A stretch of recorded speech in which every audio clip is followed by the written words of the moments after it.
ಎಲ್ರಿಗೂ ನಮಸ್ಕಾರ. ಎಲ್ಲರೂ ಹೇಗಿದ್ದೀರಾ? ಎಲ್ಲರೂ ರಾಯರ ಕೃಪೆಯಿಂದ ಚೆನ್ನಾಗಿದ್ದೀರಾ ಅಂತ ನಾನು ಭಾವಿಸ್ತೀನಿ. ರಾಯರು ನಿಮ್ಮೆಲ್ರಿಗೂ ಸುಖ, ಶಾಂತಿ, ನೆಮ್ಮದಿ, ಆಯುಸ್ಸು, ಆರೋಗ್ಯ, ಭಾಗ್ಯ ಕೊಟ್ಟು ಕಾಪಾಡಲಿ ಅಂತ ನಾನು ಕೇಳ್ಕೊತೀನಿ.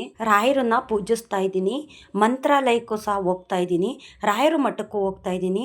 ನನಗೇಂತಕ್ಕೆ ರಾಯರು ಒಳ್ಳೇದು ಮಾಡ್ತಿಲ್ಲ, ಸುಮಾರು ಜನಕ್ಕೆ ರಾಯರು ಒಳ್ಳೇದು ಮಾಡ್ತಿದ್ದಾರೆ, ನನಗೇಂತಕ್ಕೆ ಒಳ್ಳೇದು ಮಾಡ್ತಿಲ್ಲ ಅಂತ ಕೆಲವರು ಮನಸ್ಸಲ್ಲಿ ಈ ಥರ ಒಂದು ಕಾಡ್ತಿರುತ್ತೆ. ಏಕೆಂತಂದರೆ ರಾಯರು ಎಲ್ರಿಗೂ ಸಹ ಒಳ್ಳೇದು ಮಾಡೇ ಮಾಡ್ತಾರೆ. ರಾಯರು ಕೇಳೋದೇನು, ರಾಯರನ್ನ ನಾವು ಹೊಲ್ಸ್ಕೊಳ್ಳೋದಾದ್ರೂ ಹೇಗೆ, ರಾಯರನ್ನ ಪ್ರೀತಿಯಿಂದ ನಾವು ಹೇಗೆ ನಾವು ಹೊಲ್ಸ್ಕೋತೀವೋ ರಾಯರು ಹಾಗೆ ಪ್ರೀತಿಯಿಂದ ನಮಗೆ ಅನುಗ್ರಹ ಮಾಡೋವಂಥದ್ದು. ರಾಯರು ಕೇಳೋದೇನು ಆಡಂಬರದ್ದು ಪೂಜೆ ಕೇಳೋದಿಲ್ಲ, ನೀನು ಹಾಗೆ ಮಾಡು ಹೀಗೆ ಮಾಡು ಅಂತಲೂ ಸಹ ರಾಯರು ಕೇಳೋದಿಲ್ಲ. ರಾಯರು ಕೇಳೋದೇನು, ಮನಸ್ಪೂರ್ವಕವಾಗಿ ನೀನು ನನ್ನ ನಂಬು, ನೀನು ಆಡಂಬರದಿಂದ ಪೂಜೆ ಮಾಡು ಅಂತ ನಾನು ಕೇಳೋದಿಲ್ಲ. ನೀನು ಅಲಂಕಾರನೇ ಮಾಡು, ನನಗೆ ಅದು ಇದು ನೈವೇದ್ಯ ಮಾಡಿಡು ಅಂತ ರಾಯರು ಕೇಳೋದಿಲ್ಲ. ಆಡಂಬರನ ಯಾವತ್ತೂ ಅಷ್ಟೇ ರಾಯರು ಕೇಳೋದಿಲ್ಲ. ಮತ್ತು ರಾಯರು ಏನು, ವಿದ್ಯಾಧಿಪತಿ. ರಾಯರ ಹತ್ರ ವಿದ್ಯೆ ಕಲಿಯೋದು ಸಾಕಷ್ಟು ಇದೆ. ರಾಯರು ವಿದ್ಯಾದೇವತೆನೇ ಹೊಲ್ಸ್ಕೊಂಡಂಥವ್ರು, ತಾಯಿ ಸರಸ್ವತಿ ದೇವಿನೇ ಹೊಲ್ಸ್ಕೊಂಡಂಥವ್ರು ನನ್ನ ತಂದೆ ಗುರು ರಾಯರು ಯಾರ್ಯಾರನ್ನ ದೇವ್ರನ್ನ ಇಷ್ಟಪಡ್ತಿದ್ರು, ಯಾವ್ಯಾವ ದೇವ್ರುಗಳ್ನ ಅವರು ಪೂಜೆ ಮಾಡ್ತಿದ್ರು, ಯಾವ್ಯಾವ ಥರ ಭಕ್ತಿನ ಹೊಲ್ಸ್ಕೊಂಡ್ರು ರಾಯರು ಅಲ್ವಾ. ರಾಯರನ್ನ ನಾವು ಹೊಲ್ಸ್ಕೊಳ್ಳೋದಕ್ಕೆ ನಾವು ಏನು ಅರಸಾಹಸ ಮಾಡಬೇಕಾಗಿಲ್ಲ. ರಾಯರು ಕೇಳೋದೇನು, ನಿನ್ನಲ್ಲಿರೋ ಭಕ್ತಿ ಮನಸ್ಪೂರ್ವಕವಾಗಿ ನೀನು ಭಕ್ತಿಯಿಂದ ನನ್ನ ಪೂಜೆ ಮಾಡು, ನಾನು ಅಲ್ಲಿರ್ತೀನಿ. ನೀನು ಆಡಂಬರದಿಂದ ಪೂಜೆ ಮಾಡಿ ಅಹಂಕಾರ, ಮೋಸ ಮಾಡೋದು, ವಂಚನೆ ಮಾಡೋದು ಮಾಡ್ತು ಅಂತಂದರೆ ನೀನು ಎಷ್ಟೇ ಆಡಂಬರದಿಂದ ಪೂಜೆ ಮಾಡಿದ್ರು ಆ ಜಾಗದಲ್ಲಿ ನಾನಿರೋದಿಲ್ಲ. ನೀನೇನೂ ಸಹ ಮಾಡೋದು ಬೇಡ, ಒಂದು ತುಳಸಿ ದಳ ಇಡು, ನನಗೆ ಒಂದು ಗ್ಲಾಸು ನೀರಿಡು, ನೈವೇದ್ಯ ಮಾಡೋಕ್ಕಾಗಿಲ್ಲ ಆದರೆ ಮನಸ್ಸಿನಲ್ಲಿ ಒಳ್ಳೆ ಭಕ್ತಿ ಭಾವ ಅನ್ನೋದಿದ್ದರೆ ನಾನು ಅಲ್ಲಿ ಇರ್ತೀನಿ, ನೀನು ಕೇಳಿದಂಥ ವರ ನಾನು ಕೊಡ್ತೀನಿ ಅಂತ ನಮ್ಮ ರಾಯರು ಹೇಳ್ತಾರೆ. ರಾಯರನ್ನ ನಾವು ಹೊಲ್ಸ್ಕೊಳ್ಳೋದು ಹೇಗೆ, ರಾಯರು ಅನುಗ್ರಹ ನಮ್ಗೆ ಆಗಬೇಕು ಅಂದರೆ ನಾವು ಯಾವ ರೀತಿ ನಾವು ರಾಯರ ಹತ್ರ ಪೂಜೆ ಮಾಡಬೇಕು, ರಾಯರಿಗೆ ಒಂದು ಸೇವೆ ಏನಾದರೂ ಸಲ್ಲಿಸ್ಬೇಕು ಅಂತ ಸುಮಾರು ಜನದ ಮನಸ್ಸಲ್ಲಿ ಒಂದು ಇದಿರುತ್ತೆ, ಗಿಲ್ಲಿಟ್ಟು ಕಾಡ್ತಿರುತ್ತೆ. ಏಕೆಂತಂದರೆ ನಾನು ಎಲ್ಲರ ಥರ ಪೂಜೆ ಮಾಡ್ತೀನಿ, ನನಗೆ ರಾಯರು ಒಳ್ಳೇದು ಮಾಡ್ತಿಲ್ಲ, ರಾಯರ ಅನುಗ್ರಹ ಮಾಡ್ತಿಲ್ಲ, ತುಂಬ ಕಷ್ಟಪಡ್ತಾ ಇದ್ದೀನಿ, ತುಂಬಾ ನೋವಲ್ಲಿದ್ದೀನಿ ನಾನು. ಮಕ್ಕಳು ಅಷ್ಟೇ ಹೇಳಿದ ಮಾತು ಕೇಳೋದಿಲ್ಲ, ಮಕ್ಕಳು ಸರಿಯಾಗಿ ಓದೋದಿಲ್ಲ, ಮನೆ ಗಂಡಸರು ಅಷ್ಟೇ ನಮ್ಮ ಮಾತು ಕೇಳೋದಿಲ್ಲ, ಅವ್ರದ್ದೇ ಒಂದು ದಾರಿಯಾಗಿ ಹೋಗಿದೆ. ಮನೆಯಲ್ಲಿ 4 ಜನ ಇದ್ದರೆ 4 ಜನನೂ 4 ದಿಕ್ಕಾಗಿದ್ದಾರೆ. ಮತ್ತು ನಾನು ಕಷ್ಟಪಟ್ಟು ಗೇಯ್ತಾ ಇದ್ದೀನಿ, ದುಡಿತಾ ಇದ್ದೀನಿ. ಆ ದುಡ್ದಿದ್ದಂಥ ದುಡ್ಡು ನಮ್ಮ ಕೈ ಬಾಯಿ ಹತ್ತುತ್ತಾ ಇಲ್ಲ, ತುಂಬ ಕಷ್ಟ ಅಂತ ಅನುಭವಿಸ್ತಾ ಇದ್ದೀವಿ ನಾವು. ರಾಯರನ್ನು ಸಹ ನಾನು ಪೂಜೆ ಮಾಡ್ತಾ ಇದ್ದೀನಿ, ವಾರ ರಾಯರ ಮಠಕ್ಕೂ ಹೋಗ್ತೀನಿ, ಮಂತ್ರಾಲಯಕ್ಕೂ ಸಹ ಹೋಗ್ತೀನಿ. ರಾಯರು ಏನಕ್ಕೆ ನಮಗೆ ಒಳ್ಳೇದು ಮಾಡ್ತಿಲ್ಲ ಅಂತ ಸುಮಾರು ಜನ ಮನಸ್ಸಲ್ಲಿ ಈ ಥರ ನೋವಿರುತ್ತೆ. ನೋಡಿ, ರಾಯರನ್ನ ನಾವು ಹೊಲ್ಸ್ಕೋಬೇಕು ಅಂತಂದರೆ, ರಾಯರ ಅನುಗ್ರಹ ನಮ್ಗೆ ಆಗಬೇಕು ಅಂದರೆ ನಾವು ಏನೇನು ಮಾಡಬೇಕಾಗಿಲ್ಲ. ರಾಯರು ಭಕ್ತಿಪೂರ್ವಕವಾಗಿ ಕೇಳೋವಂಥದ್ದು, ಮನಸ್ಪೂರ್ವಕವಾಗಿ ಶ್ರದ್ಧೆ ಭಕ್ತಿ ಕೇಳೋವಂಥದ್ದು. ಮತ್ತು ರಾಯರು ದಾನ ಧರ್ಮ ಸತ್ಯ ಧರ್ಮ ಎಲ್ಲಿದೆಯೋ ಆ ಹಾದಿಲಿ ರಾಯರಿರೋವಂಥದ್ದು. ನಮ್ಮನ್ನು ಸಹ ಅದೇ ದಾರಿಗೆ ಕರ್ಕೊಂಡೋಗಿ ನಮಗೆ ಅನುಗ್ರಹ ಮಾಡ್ತಾರೆ.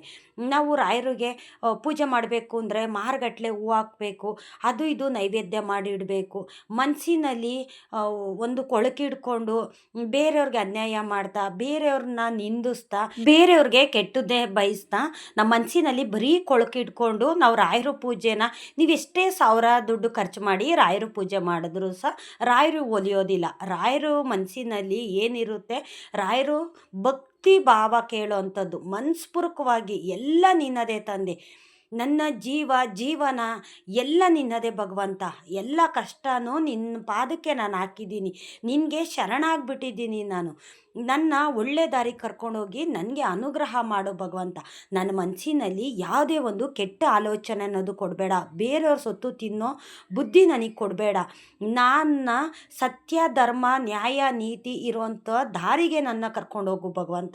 ಆ ರೀತಿ ಏನಾದರೂ ಕೆಟ್ಟ ಆಲೋಚನೆ ನನ್ನ ಮನಸ್ಸಲ್ಲಿತ್ತು ಅಂತಂದರೆ ಅದನ್ನು ನೀನು ಕಿತ್ತು ಬಿಸಾಕು ಭಗವಂತ.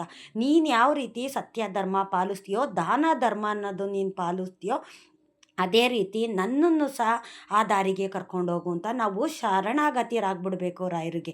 ಆವಾಗ ಭಕ್ತಿಪೂರ್ವಕವಾಗಿ ನಾವು ರಾಯರಿಗೆ ಒಂದು ಸೇವೆ ಮಾಡಿದ್ರು ಸಾಕು, ರಾಯರು ಒಲಿಯುವಂಥದ್ದು. ನಾವು ವಾರಕ್ಕೂ ಮಠಕ್ಕೂ ಹೋಗ್ಬೇಕಾಗಿಲ್ಲ, ಮಂತ್ರಾಲಯಕ್ಕೂ ಸಹ ಹೋಗ್ಬೇಕಾಗಿಲ್ಲ. ಮನಸ್ಪೂರ್ವಕವಾಗಿ ಮನೆಯಲ್ಲೇ 2 ದೀಪ ಹಚ್ಬಿಟ್ಟು, ಒಂದು ತುಳಸಿ ದಳ ಇಟ್ಟು, ಮನಸ್ಪೂರ್ವಕವಾಗಿ ನೀವು ಕಣ್ಣು ಮುಚ್ಚಿ ನಿಮಿಷ ರಾಯರನ್ನ ನೆನೆಸ್ಕೊಳ್ಳಿ. ಎಲ್ಲ ದೇವತೆಗಳನ್ನೂ ನೆನೆಸ್ಕೊಂಡು ಒಂದು ಪೂಜೆ ಪುನಸ್ಕಾರ ಅಂತ ನೀವು ಮಾಡಿದ್ರಿ ಅಂತಂದರೆ ಅಲ್ಲಿ ರಾಯರಿರ್ತಾರೆ. ನಿಮ್ಮ ಮನಸ್ಸಿನಲ್ಲಿ ಯಾವುದೇ ಒಂದು ಕೆಟ್ಟ ಆಲೋಚನೆ ಮಾಡ್ತಾ ಇಲ್ಲ, ಯಾರಿಗೂ ಬೇರೆಯವ್ರಿಗೆ ಕೆಟ್ಟದ್ದು ಮಾಡಬೇಕು ಅನ್ನೋ ಬುದ್ಧಿ ನಿನ್ನಲ್ಲಿಲ್ಲ. ನಿನ್ನಲ್ಲಿರೋದನ್ನ 4 ಜನಕ್ಕೆ ಕೊಟ್ಟು ನೀನು ತಿನ್ನೋವಂಥದ್ದು ನಿನ್ನ ಸತ್ಯ ಧರ್ಮನ ನಾನು ಮೆಚ್ಕೊಂಡಿದ್ದೀನಿ. ನೀನಿರೋ ಜಾಗಕ್ಕೆ ಬಂದು ನಾನು ನಿನಗೆ ಅನುಗ್ರಹ ಮಾಡ್ತೀನಿ. ನೀನು ನನ್ನ ಮಠಕ್ಕಾಗಲಿ ನನ್ನ ಮಂತ್ರಾಲಯಕ್ಕಾಗಲಿ ನೀನು ಬರಬೇಕಾಗಿಲ್ಲ. ಏಕೆಂತಂದರೆ ನಿನ್ನ ಮನಸ್ಸಿನಲ್ಲೇ ನೀನು ಮನೆಯಲ್ಲೇ ಕೂತು ನೀನು ಪ್ರಾರ್ಥನೆ ಮಾಡಿದೆ ಅಂತಂದರೆ ನೀನಿರೋ ಜಾಗಕ್ಕೆ ಬಂದು ನಾನು ನಿನಗೆ ಅನುಗ್ರಹ ಮಾಡ್ತೀನಿ ಅಂತ ರಾಯರು ಹೇಳ್ತಾರೆ. ತುಂಬ ಜನ ಈಗ ಮಕ್ಕಳು ಓದ್ತಿರ್ತಾರಲ್ಲ, ರಾಯರು ವಿದ್ಯಾ ಸರಸ್ವತಿನೇ ಹೋಲ್ಸ್ಕೊಂಡಂಥವ್ರು, ತಾಯಿ ಸರಸ್ವತಿ ದೇವಿನೂ ಸಹ ಹೋಲ್ಸ್ಕೊಂಡಂಥವ್ರು. ಯಾರಾದರೂ ಓದೋ ಮಕ್ಕಳಿಗೆ ಒಂದೆರಡು ಬುಕ್ಕು ದಾನ ಮಾಡಿ, ಅಲ್ಲಿ ರಾಯರು ಇರ್ತಾರೆ. ಏಕೆಂತಂದರೆ ರಾಯರು ಹತ್ರ ಕಲಿಬೇಕಾದ್ದು ಸಾಕಷ್ಟು ಇದೆ. ರಾಯರಿಗೆ ಇದು ವಿದ್ಯೆ ಗೊತ್ತಿಲ್ಲ ಅನ್ನೋಂಗಿಲ್ಲ, ಎಲ್ಲ ವಿದ್ಯೆನೂ ಸಹ ಕಲಿತವ್ರು. ಓದೋ ಮಕ್ಕಳಿಗೆ ಏನೋ ಒಂದೆರಡು ಬುಕ್ಕು ತಕ್ಕೊಡೋದು, ಈ ಥರ ಮಾಡಿದ್ರೆ ತುಂಬ ಒಳ್ಳೆಯದಾಗುತ್ತೆ. ಮತ್ತು ದೇವಸ್ಥಾನಗಳಿಗೆ, ಮಠಗಳಿಗೆ, ಅನಾಥಾಶ್ರಮಗಳಿಗೆ, ಈ ಥರ ವೃದ್ಧರು ಇರ್ತಾರಲ್ಲ ವಯಸ್ಸಾದವರು, ಅಂಥ ಜಾಗಗಳಿಗೆ ಸ್ವಲ್ಪ ಅಕ್ಕಿನೋ ನಿಮ್ಮ ಕೈಲಿ ಏನು ಸಾಧ್ಯನೋ ಅದನ್ನು ದಾನ ಮಾಡಿ. ಅಲ್ಲಿ ರಾಯರಿರ್ತಾರೆ. ನೀವು ಮಾಡೋ ಕೆಲಸದಲ್ಲಿ ರಾಯರಿರ್ತಾರೆ, ಅದನ್ನೆಲ್ಲ ನೋಡ್ತಿರ್ತಾರೆ. ನಮಗೆ ಎಷ್ಟೇ ಕಷ್ಟ ಇರಲಿ, ಎಷ್ಟೇ ಬಡತನ ಇರಲಿ, ನಾವು ತಿನ್ನೋ ತುತ್ತು ಅನ್ನದಲ್ಲಿ ಒಂದು ತುತ್ತು ದಾನ ಮಾಡಿದ್ರು ಸಹ ಅದರಲ್ಲಿ ರಾಯರಿರ್ತಾರೆ.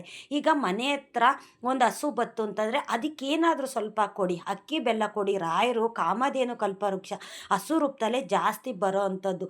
ಈಗ ಮನೆ ಹತ್ರ ಹಸುಗಳು ಯಾವಾಗಲೂ ಸಹ ಬರ್ತಾ ಇರುತ್ತೆ. ಕೆಲವ್ರ ಮನೆ ಹತ್ರ ತುಂಬ ಹಸುಗಳು ಬರ್ತಾ ಇರುತ್ತೆ. ಅವಾಗ ಬಂದಾಗ ಒಂದು ಬಾಳೆಹಣ್ಣು ಕೊಡಿ, ಇಲ್ಲ ಬಾಳೆಹಣ್ಣಿಲ್ಲ ಅಂದರೆ ಅಕ್ಕಿ ಬೆಲ್ಲ ಕೊಡಿ. ಅದು ಕೊಡೋಕ್ಕೆ ಸಾಧ್ಯ ಆಗಿಲ್ಲ ಅಂದರೆ ಸ್ವಲ್ಪ ಅನ್ನ ಸಾರನ್ನ ಕಲಿಸ್ಬಿಟ್ಟು ನಿಮ್ಮ ಕೈಯಾರೆ ನೀವು ತಿನ್ನಿಸಿ. ರಾಯರಿಗೆ ಮನಸ್ಸು ತೃಪ್ತಿ ಆಗುತ್ತೆ. ನಿನ್ನಲ್ಲಿ ಕೊಡೋ ಗುಣ ಇದೆ, ನೀನು ಕೆಟ್ಟದನ್ನು ಯಾರಿಗೂ ಬಯಸ್ತಾ ಇಲ್ಲ, ಇಲ್ಲಿ ನಿನಗೆ ನಾನು ಅನುಗ್ರಹ ಮಾಡ್ತೀನಿ ಅಂತ ರಾಯರು ಕೇಳೋವಂಥದ್ದು. ಇನ್ನು ಅನಾಥಾಶ್ರಮಕ್ಕೆ ವೃದ್ಧರಿರೋ ಅಂಥ ಜಾಗದಲ್ಲಿ ನಾವು ಸ್ವಲ್ಪ ಏನಾದರೂ ಅಕ್ಕಿನೋ, ಇಲ್ಲ ಅವ್ರಿಗೆ ಹೊತ್ಕೊಳ್ಳೋದಕ್ಕೆ ಬೆಡ್ಶೀಟೋ, ಇಲ್ಲ ಸ್ವಲ್ಪ ಬಟ್ಟೆನೋ ನಮ್ಮ ಕೈಲಿ ಆದಷ್ಟು ಸಾಧ್ಯವಾದಷ್ಟು, ಅದು ಆಗಲಿಲ್ಲ ಅಂದರೆ ಒಂದು 10 kg ಇಲ್ಲ ಒಂದು 20 kg ಅಕ್ಕಿ ತೊಗೊಂಡೋಗಿ ಕೊಟ್ಬಿಟ್ರೆ ಸಾಕು. ರಾಯರು ಅಲ್ಲಿರ್ತಾರೆ.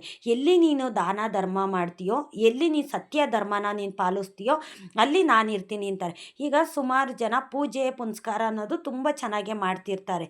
ಏಕೆ ಅಂತಂದರೆ ಬೆಳಗ್ಗೆಯಿಂದ ಸಂಜೆ ತನಕನೂ ಅಷ್ಟೇ ದೇವರು, ದೇವಸ್ಥಾನ, ಪೂಜೆ ಪುನಸ್ಕಾರ ಅಂತ ಮಾಡ್ತಿರ್ತಾರೆ. ಅವರು ಈಗ ಪೂಜೆ ಮಾಡಿದ ನಂತರ ಬೇರೆಯವ್ರ ಬಗ್ಗೆ ಮಾತಾಡೋದು, ಅವ್ರಿಗೆ ಕೆಟ್ಟದಾಗಲಿ ಅಂತ ಮನಸ್ಸಿನಲ್ಲೇ ಯೋಚನೆ ಮಾಡೋದು, ಈ ಥರ ಎಲ್ಲ ಏನಾದರೂ ಕೆಟ್ಟ ಆಲೋಚನೆ ಇತ್ತು ಅಂತಂದರೆ ನೀವು ಎಷ್ಟೇ ಪೂಜೆ ಮಾಡಿದರೂ ಸಹ, ಬೆಳಗ್ಗೆಯಿಂದ ಸಂಜೆ ತನಕ ಪೂಜೆ ಮಾಡಿದರೂ ಸಹ ಆ ಪೂಜೆಗೆ ಫಲ ಅನ್ನೋದು ಸಿಕ್ಕೋದಿಲ್ಲ. ನೀರಿನಲ್ಲಿ ಹೋಮ ಮಾಡಿದಾಗೆ ಅದೆಲ್ಲ ಕರಗೋಗುತ್ತೆ. ನೀವೆಷ್ಟು ಪೂಜೆ ಮಾಡ್ತೀರೋ ನಿಮ್ಮ ಮನಸ್ಸಿನಲ್ಲಿ ದೇವ್ರನ್ನ, ರಾಯರನ್ನ ಅಷ್ಟೇ ಆರಾಧಿಸಿ. ಬೇರೆದ್ರ ಕಡೆ ಯೋಚನೆ ಮಾಡೋದಕ್ಕೆ ಹೋಗಬೇಡಿ. ಮತ್ತು ಬೇರೆಯವ್ರಿಗೆ ಕೆಟ್ಟದಾಗಲಿ ಅಂತ ಯಾವತ್ತೂ ಸಹ ಬಯಸೋಕೆ ಹೋಗಬೇಡಿ. ನೋಡಿ, ಕೆಟ್ಟವ್ರಿಗೆ ಕಾಡೋದಕ್ಕೆ ಅಂತಲೇ ತಂದೆ ಶ್ರೀಕೃಷ್ಣ ಪರಮಾತ್ಮ ಇದ್ದಾರೆ. ನಿಮಗೆ ತುಂಬ ಕಷ್ಟ ಬತ್ತಾ ಯಾರಾದರೂ ನೋವು ಕೊಟ್ರ ತಂದೆ ಶ್ರೀಕೃಷ್ಣ ಪರಮಾತ್ಮನಲ್ಲಿ ಹೇಳಿ. ಕೃಷ್ಣಂದು ಒಂದು ಶ್ಲೋಕ ಅಂತೇಳಿ, ಹರೇ ಕೃಷ್ಣ ಹರೇ ಕೃಷ್ಣ ಕೃಷ್ಣ ಕೃಷ್ಣ ಹರೇ ಹರೇ, ಹರೇ ರಾಮ ರಾಮ ರಾಮ ಹರೇ ಹರೇ. ಈ ಥರ ನೀವು ಒಂದು ಶ್ಲೋಕನ ಯಾವಾಗಲೂ ಸಹ ಹೇಳ್ತಿದ್ರೆ ತಂದೆ ಶ್ರೀಕೃಷ್ಣ ಪರಮಾತ್ಮ ನಿಮ್ಮ ಜೊತೆಯಲ್ಲೇ ಇರ್ತಾರೆ. ನೀವೇನು ದೇವ್ರ ಮುಂದೆ ಕೂತ್ಕೊಂಡು ನಿಮ್ಮ ಕಷ್ಟ, ಸುಖ, ನೋವು, ದುಃಖ ಏನನ್ನು ಸಹ ಹೇಳ್ಬೇಕಾಗಿಲ್ಲ. ನಿಮ್ಗೆ ಯಾರಾದರೂ ಮೋಸ ಮಾಡ್ತಿದ್ದಾರ, ಯಾರಾದರೂ ನಿಮಗೆ ಬೇಜಾರಾಗೋ ಥರ ಮಾತಾಡಿದ್ರೆ ನೀವು ತಿರುಗಿಸಿ ಮಾತಾಡೋದಕ್ಕೆ ಹೋಗಬೇಡಿ. ತಂದೆ ಶ್ರೀಕೃಷ್ಣ ಪರಮಾತ್ಮ ನೀನಿದ್ದೀಯಪ್ಪ ನನ್ನ ಜೊತೆ, ನನಗೆ ಯಾರು ಅಂತಿದ್ದಾರೋ ಅವ್ರನ್ನ ನೀನೇ ನೋಡ್ಕೋ ಭಗವಂತ, ಅಷ್ಟು ಹೇಳಿ ಸಾಕು. ಅಲ್ಲಿ ತಂದೆ ಶ್ರೀಕೃಷ್ಣ ಪರಮಾತ್ಮ ಇರ್ತಾರೆ, ತಂದೆ ಗುರುರಾಯರಿರ್ತಾರೆ. ಏಕೆ ಅಂತಂದರೆ ರಾಯರು ಕೆಟ್ಟವ್ರಿಗೂ ಅಷ್ಟೇ ಒಳ್ಳೇದು ಮಾಡೋ ಅಂಥದ್ದು, ಯಾರಿಗೂ ಅವರು ಶಿಕ್ಷೆ ಅನ್ನೋದು ಕೊಡೋದಿಲ್ಲ. ಇನ್ನು ನಾವು ಏನೇ ಕೇಳಿದ್ರು ಸಹ ಅದನ್ನು ಕೊಡೋ ಅಂಥವ್ರು ರಾಯರು ಅಲ್ವಾ. ನಾವು ಒಂದು ಬಡತನ ಇದ್ದರೂ ಸಹ ನಾವು ಒಳ್ಳೆಯದನ್ನೇ ಮಾಡ್ತಾಯಿದ್ರೆ, ಒಳ್ಳೆ ಮನಸ್ಸಿನಿಂದ ನಾವು ಬೇರೆಯವ್ರಿಗೆ ಒಳ್ಳೆಯದನ್ನೇ ಬಯಸ್ತಿದ್ರೆ ಅಲ್ಲಿ ರಾಯರಿರ್ತಾರೆ. ಇನ್ನು ಕೆಟ್ಟವ್ರಿಗೆ ಕಾಡೋದಕ್ಕೆ ಅಂತಲೇ ತಂದೆ ಶ್ರೀಕೃಷ್ಣ ಪರಮಾತ್ಮ ಇದ್ದಾರೆ. ನಮ್ಮ ಮನೆ ದೇವ್ರುಗಳಿದ್ದಾರಲ್ಲ, ಯಾವುದೇ ಕಾರಣಕ್ಕೂ ನಮ್ಮ ಮನೆ ದೇವ್ರು ಕೈ ಬಿಡೋದಿಲ್ಲ. ಇದನ್ನೆಲ್ಲ ಕೊಡೋದಕ್ಕೆ ಮುಂಚೆ ನಮ್ಮ ಮನೆ ದೇವರು ಅಲ್ಲಲ್ಲೇ ತಡೀತಾ ಇರ್ತಾರೆ. ನಮ್ಮ ಮನೆ ದೇವ್ರನ್ನ ಎಷ್ಟು ನಂಬ್ತೀವೋ ಅಷ್ಟು ನಮಗೆ ಅನುಗ್ರಹ ಮಾಡ್ತಾರೆ. ಈಗ ರಾಯರಾಗಲಿ, ತಂದೆ ಶ್ರೀಕೃಷ್ಣ ಪರಮಾತ್ಮ ಆಗಲಿ, ಇವರೆಲ್ಲ ನಮ್ಗೆ ಒಳ್ಳೇದು ಮಾಡೋದಕ್ಕೆ ಮಾಡೋದಕ್ಕೆ ನಮ್ಮನೆ ದೇವರು ದಾರಿ ಬಿಡಬೇಕು. ಅವ್ರು ದಾರಿ ಬಿಟ್ರೆ ಇವರೆಲ್ಲ ನಮಗೆ ಅನುಗ್ರಹ ಮಾಡೋಕ್ಕಾಗೋದು. ನಾವಿಷ್ಟನ್ನ ಅರ್ಥ ಮಾಡಿಕೊಂಡು ನಾವು ದೇವ್ರನ್ನ ಮನಸ್ಪೂರ್ವಕವಾಗಿ ನಾವು ಪೂಜೆ ಮಾಡ್ತು ಅಂತಂದರೆ ನಮಗೆ ದೇವತೆಗಳು ನಮಗೆ ಒಲಿಯುವಂಥದ್ದು. ನಾವು ಮನಸ್ಸಿನಲ್ಲಿ ಕೊಳಕಿಟ್ಕೊಂಡು ಮೋಸ ಮಾಡ್ತಾ ವಂಚನೆ ಮಾಡ್ತಾ ಬೇರೆಯವ್ರ ಸೊತ್ತುನೇ ತಿನ್ನಬೇಕು ಅಂತ 3 ಹೊತ್ತು ಯೋಚನೆ ಮಾಡೋ ಅಂಥವ್ರು ನೀವೆಷ್ಟೇ ಸಾವಿರ ದುಡ್ಡು ಖರ್ಚು ಮಾಡಿ ಪೂಜೆ ಪುನಸ್ಕಾರ ಅನ್ನೋದು ಮಾಡಿದ್ರೂ ಸಹ ಅಲ್ಲಿ ದೇವ್ರು ಇರೋದಿಲ್ಲ, ದೇವ್ರ ಅನುಗ್ರಹ ಸಿಕ್ಕೋದಿಲ್ಲ. ಈಗ ಒಂದು ಚಿಕ್ಕದಾಗಿ ನಾನು ಒಂದು ಕತೆ ಹೇಳ್ತೀನಿ. ಒಬ್ಬ ಕೋಟ್ಯಾಧಿಪತಿ ಇರ್ತಾನೆ, ಒಬ್ಬ ತುಂಬ ಕಡು ಬಡವ ಇರ್ತಾನೆ. ಕೋಟ್ಯಾಧಿಪತಿ ಇರೋನು ತುಂಬ ದುಡ್ಡು ಖರ್ಚು ಮಾಡಿ ಲಕ್ಷಾಂತರ ರೂಪಾಯಿ ಖರ್ಚು ಮಾಡಿ ಒಂದು ದೇವ್ರ ಪೂಜೆ ಪುನಸ್ಕಾರ ಅನ್ನೋದನ್ನು ಸಹ ಮಾಡ್ತಿರ್ತಾನೆ. ತುಂಬ ಬಡವ ಇರೋನು ಅವನು ಗುಡಿಸಲಲ್ಲಿ ಇರ್ತಾನೆ, ಅವನಿಗೆ ತಿನ್ನೋದಕ್ಕೂ ಸಹ ಏನು ಇರೋದಿಲ್ಲ, ಉಡ್ಕೊಳ್ಳೋಕ್ಕೆ ಬಟ್ಟೆನೂ ಸಹ ಇರೋದಿಲ್ಲ. ಆ ಸ್ಥಿತಿನಲ್ಲಿ ಅವನಿರ್ತಾನೆ. ಅವನು ರಾಯರ ಫೋಟೋನ ಮನೆಯಲ್ಲಿ ಇಟ್ಕೊಂಡು ಪೂಜೆ ಮಾಡ್ತಿರ್ತಾನೆ. ಆದರೆ ರಾಯರಿಗೆ ಒಂದು ಹೂ ಇಡೋದಕ್ಕೂ ಸಹ ಅವ್ರಿಗೆ ಶಕ್ತಿಯೇ ಇರೋದಿಲ್ಲ. ಅವರು ಡೈಲಿ ನೀರು ಬಿಟ್ಟರೆ ಬೇರೆ ಏನೂ ಸಹ ರಾಯರಿಗೆ ನೈವೇದ್ಯ ಅನ್ನೋದು ಇಡೋದಿಲ್ಲ. ಆದರೆ ಅವ್ರ ಮನಸ್ಸಿನಲ್ಲಿ ರಾಯರನ್ನ ಅಷ್ಟು ಪೂಜಿಸ್ತಾ ಇರ್ತಾರೆ, ಅಷ್ಟು ಅವ್ರು ಆರಾಧಿಸ್ತಿರ್ತಾರೆ. ಆದರೆ ಅವನಲ್ಲಿ ಮೋಸ ವಂಚನೆ, ಯಾರಿಗೂ ಕೆಟ್ಟದ್ದು ಬಯಸಬೇಕು ಕೆಟ್ಟದ್ದು ಮಾಡಬೇಕು ಅನ್ನೋ ಮನಸ್ಸಿರೋದಿಲ್ಲ. ಆದರೆ ಈ ಕೋಟ್ಯಾಧಿಪತಿಗೆ ತುಂಬ ದುರಹಂಕಾರ ಇರುತ್ತೆ. ದುಡ್ಡಿದೆ ನನ್ನ ಹತ್ರ, ನಾನು ಏನು ಬೇಕಾದರೂ ಮಾಡ್ಬೋದು, ನಾನೀಗ ಲಕ್ಷಾಂತರ ರೂಪಾಯಿ ಖರ್ಚು ಮಾಡಿ ದೇವ್ರ ಪೂಜೆ ನಾನು ಮಾಡ್ತಾಯಿದ್ದೀನಿ, ಇವ್ರನ್ನೆಲ್ಲ ಕರಿತಾ ಇದ್ದೀನಿ, ಬಂಧು ಬಳಗ ಫ್ರೆಂಡ್ಸ್ ಆಗಲಿ ಹೊರ್ಗಡೆಯವ್ರನ್ನೆಲ್ಲ ಕರೆದು ನಾನು ಆಡಂಬರದಿಂದ ನಾನಾ ಥರ ಭೋಜನ ಮಾಡಿ ನನ್ನ ಪೂಜೆನ ಅದು ಮಾಡ್ತಾಯಿದ್ದೀನಿ. ನೀನೇನು ಮಾಡ್ತಾ ಇಲ್ವಲ್ಲ, ಬರೀ ಒಂದು ಫೋಟೋ ಇಟ್ಕೊಂಡು ದೇವ್ರಿಗೆ ಒಂದು ನೈವೇದ್ಯನೂ ಸಹ ಮಾಡಿಡೋದಕ್ಕೆ ನಿನ್ನ ಹತ್ರ ಶಕ್ತಿ ಇಲ್ಲ, ಬರೀ ಒಂದು ಗ್ಲಾಸ್ ನೀರು ಇಟ್ಬಿಟ್ಟು ನೀನು ಪೂಜೆ ಮಾಡ್ತಾ ಇದೆಯಾ, ದೇವರು ನಿನ್ನ ಮನೆಗೆ ಹೋಗ್ತಾನ ನನ್ನ ಮನೆಗೆ ಬರ್ತಾನ ನೋಡೋಣ ಅಂತ ಆ ಕೋಟ್ಯಾಧಿಪತಿ ಈ ಬಡವನಿಗೆ ಹೇಳಿದ್ದಂಥದ್ದು. ಆವಾಗಲೂ ಸಹ ಬಡವ ನಗು ನಗುತ್ತಾ, ತಂದೆ ನನಗಲ್ಲಪ್ಪ ಅಂದಿದ್ದು, ನಿನಗೆ ಭಗವಂತ, ನೀನು ನನಗೆ ಬಡತನ ಕೊಟ್ಟಿದ್ಯಾ, ಅವರು ನನ್ನ ಈ ಥರ ಅಂತಿದ್ದಾರೆ, ನನಗೆ ಬೇಜಾರಾಗೋದಿಲ್ಲ. ಆದರೆ ನಿನ್ನ ತಂದೆಗೆ ಪೂಜೆ ಮಾಡೋದಕ್ಕೆ ಒಂದು ಹೂ ಇಡೋದಕ್ಕೆ ನಿನ್ನ ಹತ್ರ ಶಕ್ತಿ ಇಲ್ಲ, ನೈವೇದ್ಯ ಮಾಡಿಡೋದಕ್ಕೂ ನಿನ್ನ ಹತ್ರ ಶಕ್ತಿ ಇಲ್ಲ, ರಾಯರು ನಿನ್ನ ಮನೆಗೆ ಹೇಗೆ ಬರ್ತಾರೆ? ನಾನು ಲಕ್ಷಾಂತರ ರೂಪಾಯಿ ದುಡ್ಡು ಖರ್ಚು ಮಾಡಿ ನಾನು ಮೃಷ್ಟಾನ್ನ ಭೋಜನನ ನೈವೇದ್ಯ ಮಾಡಿಟ್ಟು ನಾನು ಇವ್ರನ್ನೆಲ್ಲರನ್ನೂ ಕರೆದು ಅನ್ನದಾನ ಮಾಡ್ತಾಯಿದ್ದೀನಿ, ನೀನೇನು ಮಾಡೋಕ್ಕೆ ಶಕ್ತಿ ಇಲ್ವಲ್ಲ, ನಿನ್ನ ಹತ್ರ ರಾಯರು ಹೇಗೆ ಬರ್ತಾರೆ, ನನ್ನ ಮನೆಗೆ ಬರೋದು ಅಂತ ಆ ವ್ಯಕ್ತಿ ಹೇಳ್ತಾನೆ. ಅವನು ಆಡಂಬರದಿಂದ ಪೂಜೆ ಪುನಸ್ಕಾರ ಅಂತ ಮಾಡ್ತಿರ್ತಾನೆ. ಆದರೆ ಅವ್ನ ಮನಸ್ಸಿನಲ್ಲಿ ಬರೀ ಕೆಟ್ಟ ಆಲೋಚನೆಯೇ ಇರುತ್ತೆ. ಬೇರೆಯವ್ರಿಗೆ ಮೋಸ ಮಾಡಬೇಕು, ವಂಚನೆ ಮಾಡಬೇಕು. ಅವ್ನ ಪೂಜೆಯಲ್ಲಿ ಕೂತಿದ್ರು ಸಹ ನಾನು ನಾಳೆ ಯಾರಿಗೆ ಮೋಸ ಮಾಡಬೇಕು, ಯಾರ ಗಂಟು ನಾನು ತಿನ್ನಬೇಕು ಅನ್ನೋ ಥರ ಮನಸ್ಸಿನಲ್ಲೇ ಯೋಚನೆ ಮಾಡ್ತಿರ್ತಾನೆ. ಅವನಿಗೆ ಪೂಜೆ ಕಡೆ ಜ್ಞಾನ ಇರೋದಿಲ್ಲ. ಆದರೆ ಈ ಬಡವ ಅವನು ಕೂಲಿ ಮಾಡ್ತಿದ್ರು ಸಹ ಬೇವು ಸೂಸಿ ಬಿಸಿಲಿನಲ್ಲಿ ಕೂಲಿ ಮಾಡ್ತಿದ್ರು ಸಹ ತಂದೆ ರಾಯಪ್ಪ ರಾಯಪ್ಪ, ಗುರುರಾಯ ಗುರುರಾಯ ಅಂತಲೇ ನೆನ್ಸ್ಕೊತಿರ್ತಾನೆ. ಈ ದುಡ್ಡಿರೋ ಅಂಥ ವ್ಯಕ್ತಿ ಪೂಜೆ ಮಾಡ್ತಿರ್ಬೇಕಾದ್ರೆ ರಾಯರು ಆ ಜಾಗಕ್ಕೆ ಬರೋದಿಲ್ಲ, ಅವ್ರ ಪೂಜೆನೂ ಸಹ ನೋಡೋದಿಲ್ಲ, ಅವ್ರ ಮನೆಯಲ್ಲೂ ಸಹ ಇರೋದಿಲ್ಲ. ಬಡವ ಎಲ್ಲಿ ಇರ್ತಾನೋ ಗುಡಿಸಲಿಗೆ ರಾಯರು ಹೋಗಿ ಅವನಿಗೆ ಅನುಗ್ರಹ ಮಾಡ್ತಿದ್ದಂಥದ್ದು. ಆವಾಗ ರಾಯರೇ ಹೇಳ್ತಾರೆ, ಯಾರ್ದೋ ರೂಪದಲ್ಲಿ ಬಂದು ರಾಯರು ಸದ್ದು ಕೇಳೋ ಥರ ಅವನ ಕಿವಿಗೆ ಬೀಳುತ್ತೆ. ಯಾರು ಎಷ್ಟೇ ಕೋಟಿ ಖರ್ಚು ಮಾಡಿ ಪೂಜೆ ಪುನಸ್ಕಾರ ಮಾಡಿದ್ರು ಅವ್ರ ಮನಸ್ಸಿನಲ್ಲಿ ಬರೀ ಕೊಳಕಿದ್ರೆ ಅಂಥ ಜಾಗದಲ್ಲಿ ನಾನಿರೋದಿಲ್ಲ. ನಿನ್ನ ಮನಸ್ಸಿನಲ್ಲಿ ಯಾವುದೇ ಒಂದು ಕೆಟ್ಟ ಆಲೋಚನೆಯೂ ಇಲ್ಲ, ಬೇರೆಯವ್ರಿಗೆ ಕೆಟ್ಟದ್ದು ಬಯಸಬೇಕು ಅನ್ನೋದು ಇಲ್ಲ. ಆ ವ್ಯಕ್ತಿ ಬಂದು ನಿನ್ನ ಹತ್ರ ಈ ಥರ ಮಾತಾಡಿದ್ರು ಸಹ ನೀನೊಂದು ಮಾತು ಮಾತಾಡಲಿಲ್ವಲ್ಲ, ನನ್ನನ್ನು ನೀನು ಬಿಟ್ಕೊಡ್ಲಿಲ್ವಲ್ಲ, ನಿನ್ನ ಭಕ್ತಿಗೆ ನಾನು ಒಲ್ದಿದ್ದೀನಿ, ನಿನಗೇನು ಬೇಕು ಕೇಳು ವರ ನಾನು ಕೊಡ್ತೀನಿ ಅಂತ ರಾಯರೇ ಖುದ್ದಾಗಿ ಅವನಿಗೆ ಹೇಳಿದ್ದಂಥ ಮಾತು. ಆದರೆ ಈ ಕೋಟ್ಯಾಧಿಪತಿ ಎಷ್ಟು ಸಾವಿರ ದುಡ್ಡು ಖರ್ಚು ಮಾಡಿದ್ರು ಆ ಜಾಗದಲ್ಲಿ ರಾಯರಿರೋದಿಲ್ಲ, ಅವ್ರಿಗೆ ಅನುಗ್ರಹ ಮಾಡೋದಿಲ್ಲ. ಇದೊಂದು ಸತ್ಯನ ನಾವು ತಿಳ್ಕೊಂಡ್ಬಿಟ್ರೆ ಸಾಕು. ಯಾರು ಅಷ್ಟೇ ಬೇರೆಯವ್ರಿಗೆ ಮನಸ್ಸು ನೋಯೋ ಥರ ಮಾತಾಡೋಕ್ಕೆ ಹೋಗೋದಿಲ್ಲ. ತುಂಬ ಕಡು ಬಡವ ಎಲ್ಲಿರ್ತಾನೋ ಗುಡಿಸ್ಲಲ್ಲಿ ಇರಲಿ, ಅವನು ಎಷ್ಟೇ ಬಡತನ ಅನ್ನೋದು ಅವನಿಗೆ ಬೆನ್ನಂಟಿರಲಿ, ಅಂಥ ಜಾಗದಲ್ಲಿ ರಾಯರಿರುವಂಥ ರಾಯರು ಕೇಳೋದೇನು, ನೀನು ಆಡಂಬರದಿಂದ ಪೂಜೆ ಮಾಡು ಅಂತ ರಾಯರು ಕೇಳೋದಿಲ್ಲ. ಆದರೆ ಒಳ್ಳೆ ಮನಸ್ಸಿರಬೇಕು. ನೀನು ಬರೀ ಮನಸ್ಸಿನಿಂದ ನನ್ನ ಮುಂದೆ ಕೂತ್ಕೊಂಡು ನನ್ನ ಪ್ರಾರ್ಥನೆ ಮಾಡು, ನನ್ನ ಮನಸ್ಸಲ್ಲಿ ನೆನೆಸ್ಕೊ, ನೀನು ಸತ್ಯ ಧರ್ಮನ ಪಾಲಿಸು, ನೀನು ಅಂಥ ಜಾಗಕ್ಕೆ ನಾನು ಬಂದು ನಿನ್ನ ಮನಸ್ಸಲ್ಲಿ ನಾನು ಇರ್ತೀನಿ ಅಂತ ರಾಯರು ಹೇಳ್ತಾರೆ. ಒಳ್ಳೆ ಮನಸ್ಸಿರೋ ಕಡೆ, ನೀನು ಒಳ್ಳೆ ಕೆಲಸ ಮಾಡೋ ಕಡೆ ನಾನಿರ್ತೀನಿ.